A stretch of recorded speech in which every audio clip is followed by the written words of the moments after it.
Assalamualaikum warahmatullahi wabarakatuh. Pada kesempatan kali ini saya akan membawa penjelasan dari kitab Fiqhul Islam karangan Syekh Muhammad Ismail. Yang bab ini berjudul Al-Islam Tariqah Mu'ayyanah fil 'Aishi. Islam adalah jalan yang tertentu dalam kehidupan. Halaman 2, paragraf kedua. Bismillahirrahmanirrahim. Ja'al Islamu majmu'ata mafahimin 'anil hayah. Tashakkala wajhatu nadrin muayyanatin. Islam datang sebagai pemahaman yang global terhadap kehidupan. Dan Islam juga turun sebagai arah pandang kehidupan yang tertentu. Islam diturunkan oleh Allah Subhanahu wa taala sebagai gaya hidup yang tertentu dan diturunkannya pula sebagai pemahaman yang global, menyeluruh, yang menciptakan suatu arah pandang kacamata baru dalam kehidupan. Dan arah pandang ini adalah arah pandang yang tertentu, berbeda dari semua cara pandang yang lain dari kehidupan dan cara pandang yang lain, dengan seluruh perbedaan yang dimiliki oleh kacamata ini. Allah menurunkan Al-Quran yang di dalamnya itu ada aturan-aturan yang diturunkan secara global. Contoh, aqimus shalah wa aqimuz zakah wa atuz zakah. Dirikanlah salat dan bayarlah zakat dan tunaikanlah zakat. Di sini Allah hanya mengatakan dirikanlah salat, bukan tata caranya. Karena Islam itu atau Al-Quran itu diturunkan secara global, bukan secara rinci, tidak detail, tapi secara global, secara keseluruhan. Sedangkan as-sunnah, yaitu hadis yang dikatakan yang dilakukan oleh Rasulullah Shallallahu Alaihi Wasallam itu rinci, detail. Secara globalnya ada di dalam Al-Quran. Sedangkan yang rinci itu dijelaskan di dalam hadis.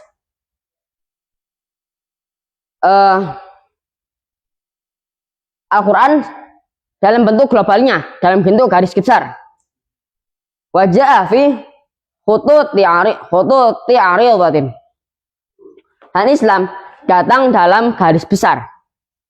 Al-Quran diturunkan secara garis besar, tidak rinci. Aqimus shalah dalam garis besar. Tidak ada di Al-Quran dikatakan dan dirikanlah sholat duha, dan dirikanlah sholat tahajud, dirikanlah sholat taubat, dirikanlah sholat rawatib. Itu tidak ada. Itu dikatakan di dalam hadisnya Nabi Muhammad SAW. Di hadis juga disebutkan dengan rinci sebagai perincian dari apa yang diperintahkan Allah Subhanahu wa taala dalam Al-Quran secara garis besar.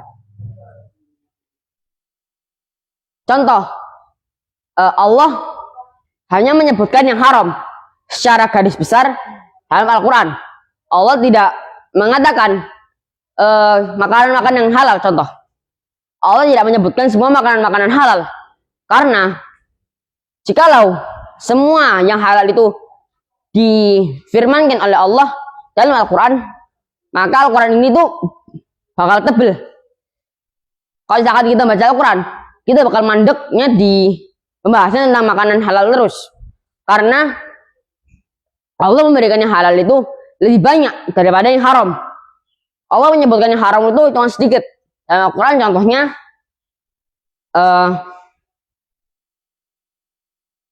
contohnya Allah mengharamkan darah, mengharamkan daging babi, bangkai, dan lain-lain. Yang Allah haramkan itu hanya sedikit. Sedangkan yang halal itu banyak sekali. Contohnya ikan, atau soto atau lain-lain. Kalau misalkan Allah itu mengatakan atau memfirmankan semua yang halal, kita baca makan halal itu nggak habis-habis, mandek terus di situ ngestak. Karena Allah memberikan halal itu sangat banyak sehingga tidak Allah sebutkan dan mengecualikan barang-barang yang haram.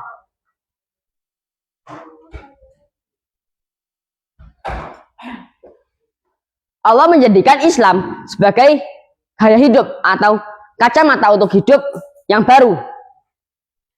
Contohnya dalam Islam, dengan kacamata Islam, orang itu mengatakan bahwasanya sholat itu wajib karena diwajibkan dalam Islam.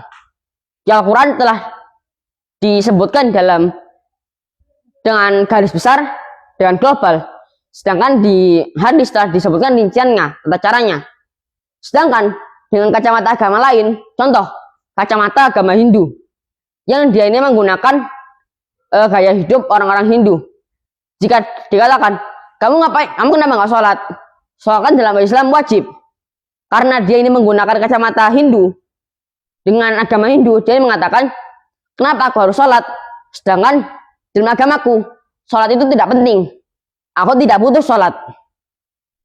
Memang Islam mewajibkannya, tetapi menurut kacamata Hindu, menurut gaya hidup orang Hindu, sholat itu tidak wajib. Karena bagi mereka, sholat bukanlah sesuatu yang penting. Berbeda dengan kacamata Islam. Orang-orang yang menggunakan gaya hidup Islam menganggap bahwa sholat adalah doa. Sholat adalah waktu di mana seorang hamba itu dapat bermunajat, dapat berdoa, dapat meminta apapun kepada Tuhannya.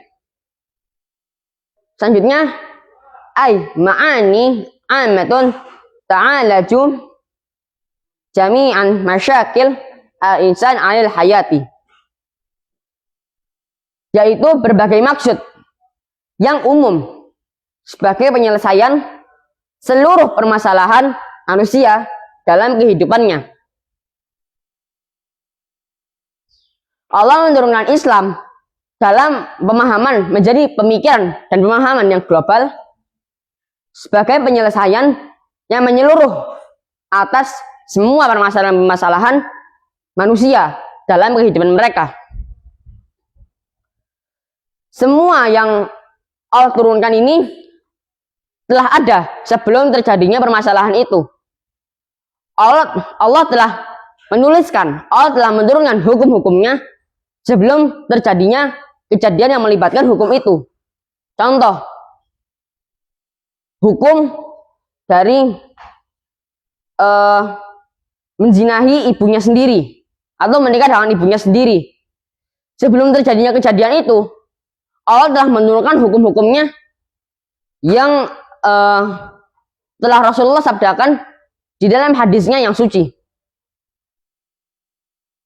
Dan hukum-hukum ini diturunkan secara umum sebagai penyelesaian seluruh permasalahan manusia dalam kehidupan. Kalau manusia, misalkan manusia ingin membuat undang-undang, mereka menunggu contoh dari permasalahan itu, kemudian mereka membuat undang-undangnya atau hukum-hukumnya. Sedangkan Allah lebih mengetahui apa yang akan terjadi. Karena semua yang di dunia ini Allah Subhanahu wa taala yang mengaturnya. Dan Allah menurunkan hukumnya terlebih dahulu sebelum terjadinya apa yang dihukumi itu. Yastanbitu minha bil fi'li ilaj kullu mushkilatin tahdutsu lil insan. Dan digali dari Islam itu penyelesaian setiap masalah yang terjadi pada manusia. Wa ja'ala kullu dzalika mustanidan ila qa'idati fiqhiyah tandaraju tahtaha kullul afkari anil hayati. Dan dibuat darinya, dan dijadikan semua ini atau Al-Quran yang menjadi garis besar dan hadis yang menjadi rinciannya, sebagai dasar untuk kaidah fikriyah yang bermaksud dasar dari pemikiran. Suatu pemikiran pasti memiliki dasar, dan Islam dasarnya adalah Al-Quran dan As-Sunnah. Yang Al-Quran itu secara garis besar dan hadis sebagai rinciannya. Kaidah fikriyah, dasar pemikiran seorang hamba itu pasti didasari oleh apa yang diturunkan oleh Tuhannya. Yang kemudian dari pemikiran dasar itu keluar darinya, terpancar darinya itu pemikiran-pemikiran untuk menyelesaikan semua permasalahan yang ada dalam hidup seorang hamba. Wa tattakhidhu miqyasan yubna 'alaiha kullu fikrin far'iyyin. Dan diambil pula dari Islam ini sebagai pemahaman yang global, itu sebagai standar kehidupan yang diambil, kemudian dibangun di atasnya banyak pemikiran yang bercabang. Aqimus shalah itu bermakna dirikanlah sholat. Cabangnya tata cara sholat, takbiratul ihram, kemudian membaca Al-Fatihah, kemudian ruku, i'tidal, dan seterusnya. Itu rinciannya, pemikiran cabang dari sholat itu. Kemudian ada cabang lagi, sholat sunnah rawatib, sholat sunnah taubat, sholat sunnah tahajud, dan lain-lain sebagainya. Itu pemikiran cabang dari sholat. Sedangkan banyak sekali pemikiran cabang dari Islam yang meliputi ekonomi, politik, rumah tangga, dan lain-lain. Semua itu telah terdapat di dalam kacamata hidup Islam yang telah menyeluruh secara global dan telah rinci pula furuk-furuknya, yaitu cabang-cabang dari kacamata ini, dari agama yang tidak hanya meliputi ibadah, tetapi seluruh kehidupan dari bangun tidur sampai tidur lagi.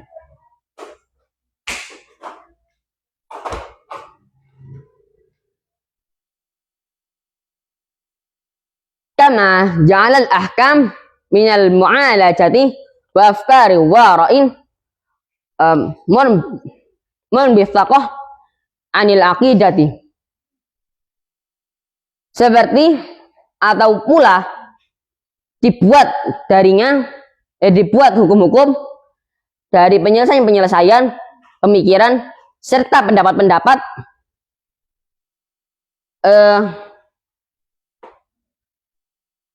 yang dibutuhkan dari yang keluar dan terpancar dari akidah.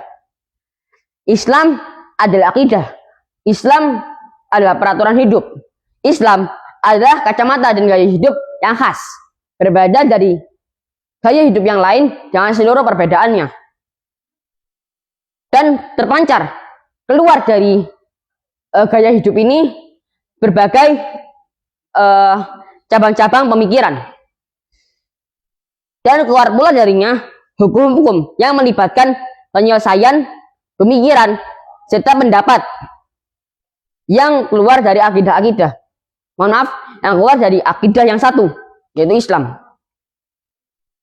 Maka dari itu dikatakan bahwasanya Islam memiliki penyelesaian tersendiri, memiliki pemikiran tersendiri dan pendapat tersendiri yang berbeda dari seluruh pendapat-pendapat yang keluar dari luar Islam. Mustanbithah minal khututil 'aridah, yang digali dari hukum global yang secara garis besar. Semua hukum-hukum itu digali atau didapatkan dari yang garis besar, yaitu Al-Quran, dan kemudian dicari perinciannya dari hadis yang disabdakan oleh Rasulullah Muhammad SAW. Dan dalil-dalil itu didapatkan dari yang garis besar dan perinciannya yang menghasilkan penyelesaian pemikiran serta pendapat untuk menyelesaikan masalah-masalah yang ada di zaman sekarang. Tentunya, masalah di zaman sekarang dengan zaman dahulu itu berbeda. Misal, di zaman dahulu itu tidak ada yang namanya judi slot. Dan dulu itu, misalkan maisir, azlam, dan cara-cara judi lainnya. Kalau azlam itu contohnya seperti berjudi dengan anak panah, judi dengan pelepah kurma, dan lain-lain. Itu berbeda dengan zaman sekarang. Atau contohnya lagi, dulu hanya ada khamr, yang dikenal hanya khamr. Sedangkan sekarang ada narkoba. Itu permasalahan zaman dulu. Itu berbeda dengan permasalahan zaman sekarang. Ketika di zaman dahulu itu, yang dikenal hanyalah khamr, jangan zaman sekarang ada narkoba, maka diambillah dalil atau kaidah kullu muskilin haramun wa kullu muskilin khamrun. Setiap yang memabukkan adalah haram, dan setiap yang memabukkan adalah khamr. Disamakan, qiyas, disamakan standarnya dengan khamr, narkoba itu. Kalau khamr itu karena barangnya, narkoba karena sifatnya yang memabukkan. Itu keluar dari pemikiran-pemikiran serta pendapat yang diambil dari dalil-dalil secara garis besar dan secara rincinya. Kacamata Islam itu selalu berkembang dan didasari dengan kaidah fikriyah Al-Quran, As-Sunnah, didasari oleh pemikiran dasar yaitu Al-Quran dan As-Sunnah. Jika suatu pemikiran itu tidak didasari dengan syariat Islam dan akidahnya, maka itu dikatakan bukan dari kacamata Islam. Karena kaidah fikriyah dibagi menjadi dua atau diambil dari dua pemikiran, dari dua cabang, yaitu akidah secara garis besar.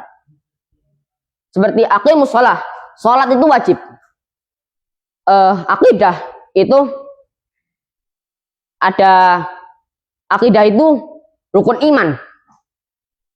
Contohnya, iman kepada Allah, iman kepada malaikat, iman kepada Nabi dan Rasul, iman kepada hari kiamat, iman kepada qada, dan iman kepada qadar. Keenam itu adalah akidah yang harus kita percayai, kita imani. Sedangkan syariatnya atau cabangnya atau rinciannya itu juga sebagai dasar kaidah fikriyah, sebagai dasar kita berpikir dalam masalah-masalah kehidupan. Setiap kehidupan pasti disertai masalah, dan setiap masalah pasti disertai dengan penyelesaian dan solusinya. Dan seorang hamba atau seorang mukmin, solusinya harus diambil dengan pemikiran dasar kaidah fikriyah Al-Quran dan As-Sunnah, akidah dan syariat, garis besar dan secara rincinya. Itu adalah kewajiban seorang mukmin yang menggunakan kacamata Islam untuk menjalani kehidupannya.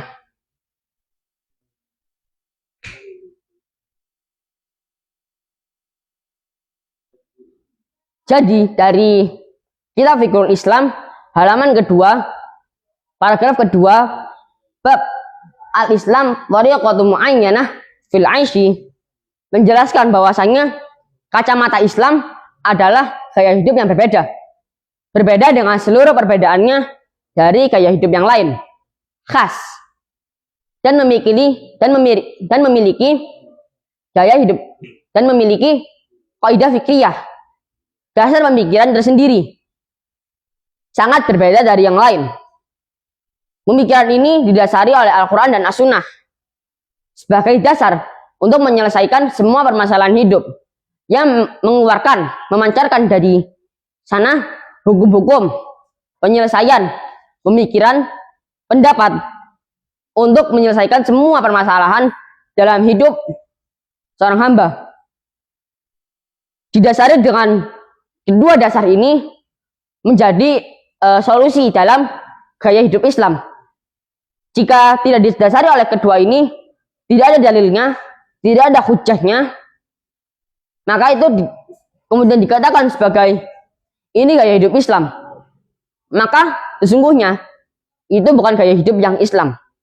Bukan yang bersandar kepada Islam, tetapi bersandar kepada hawa nafsu yang menguntungkan sebagian pihak dan merugikan sebagian pihak yang lain.